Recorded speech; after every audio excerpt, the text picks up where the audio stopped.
If there was one transportation industry that people could identify as being rife with corruption, it would be the taxi industry. Nearly everyone who travels a lot has a story about being scammed or hassled by a taxi driver in some way, or knows someone who has. I found this out the hard way in my travels, and I'm sure many others have as well. It's unfortunate that there are so many out there who are willing to exploit people just trying to get around, especially in a foreign country. There are countless stories of how this happens. In many countries, groups of taxi drivers hound the arrivals section of an airport and lure in unknowing tourists. They insist the fee is a certain amount, when it's normally much less. Sometimes they claim the meter is broken, or that there's a special rate due to increased demand. Maybe they take a longer route than normal on purpose in order to run up the meter. They might claim to only take cash, then say they don't have any change, so you're forced to give them a bigger bill. And these things aren't rare occurrences. They happen all the time around the world. Travel forums are full of stories.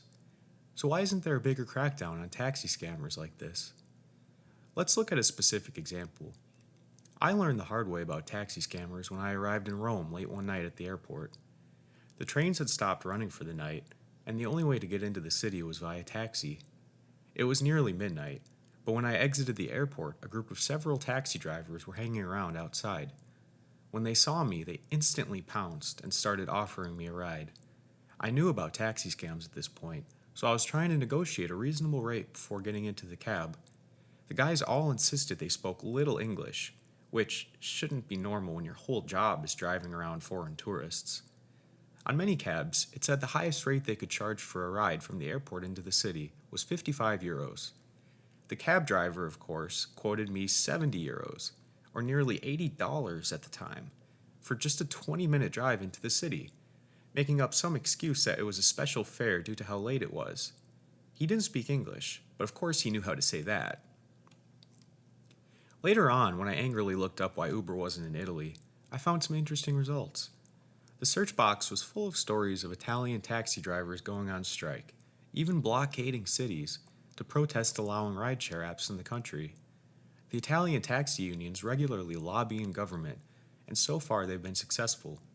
It's a business that is heavily protected and banded together in an almost mafia-like fashion. According to Reuters, taxi licenses are so hard to get in Italy that sometimes they are sold for six-figure sums, or they're passed down from father to son. This seems mind-boggling, but it makes sense why they have to fight so hard to stop rideshare apps. It's because they're full of corruption and scams, and they know that legitimate rideshare drivers would put them out of business in a heartbeat. So what is it about rideshare apps like Uber that solve the many problems in the broken taxi industry? First off, Uber can be called on your smartphone from anywhere, and the timeline and fare information are instantly available with no hidden charges. The price displayed is what you will pay. The only additional fees are for things like if you make the driver wait a while at your pickup or ask to make a pit stop or something like that. I've ridden well over 100 Ubers and only had to pay an additional fee for something like that, maybe a couple times. Otherwise, I was always charged for the initial amount quoted. The other advantage of working through an app like this is that you can have your credit card or other payment method already in the app, so you're charged automatically and you don't even need to have your card on you. This eliminates fare scams, or scams involving the taxi driver insisting you pay in cash due to a broken card reader or something like that. Secondly, the vehicle and driver information is very clearly present, which makes it extremely difficult to get into the wrong vehicle. Scams involving fake or independent taxis can be avoided in this manner. The vehicles are the driver's personal cars, but they are often relatively new vehicles in good condition. You can complain in the app if someone's car is dirty.